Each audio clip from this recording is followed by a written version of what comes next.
Boche gold and diamonds. Buy now, pay later. ശോചനീയാവസ്ഥയിലായ പൊതുകുളത്തെ പുനരുജ്ജീവനത്തിലൂടെ വീണ്ടെടുത്ത വാർത്തയാണിത്.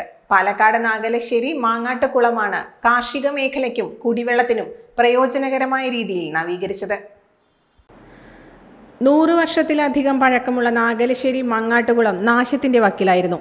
മന്ത്രി MP രാജേഷിന്റെ സുസ്ഥിര തൃത്താല പദ്ധതിയിൽ ഉൾപ്പെടുത്തി നവീകരിച്ച കുളത്തിന്റെ കാഴ്ച അത്ഭുതപ്പെടുത്തുന്നതാണ്.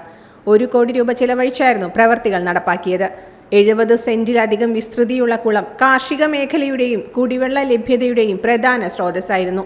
കർഷകരുടെയും പ്രദേശവാസികളുടെയും ആവശ്യപ്രകാരമാണ് സുസ്ഥിര തൃത്താല പദ്ധതിയിൽ ഉൾപ്പെടുത്തി കുളം നവീകരിച്ചത്. കഴിഞ്ഞ ജനുവരി മാസം 15-ാം തീയതിയാണ് ഈ കുളത്തിൻ്റെ ഉദ്ഘാടനം നിർവഹിച്ചത്. അതിനുശേഷം ഇതിൻ്റെ കരാറുകാരൻ കൃത്യമായി അവരുടെ പണി യാതൊരുവിധ കള്ളത്തരവുമില്ലാതെ കൃത്യമായി കൊണ്ട് തന്നെ ഈ പണി സമയബന്ധിതമായി പൂർത്തീകരിച്ച് കുളത്തിലെ ചളി നീക്കം ചെയ്ത് ആഴം കൂട്ടി പടവുകൾ നിർമ്മിച്ചു. കരിങ്കല്ല് ഭിത്തി നിർമ്മിച്ചു. കുളത്തിന് ചുറ്റും ഇന്റർലോക്ക് സ്ഥാപിച്ചു.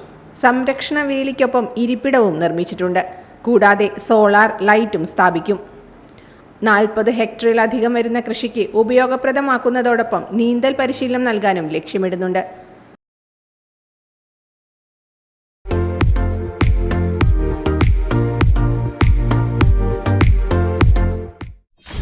.view ന്യൂസ്, കാഴ്ചകളാണ് ലോകം, കണ്ടു തുടങ്ങുക.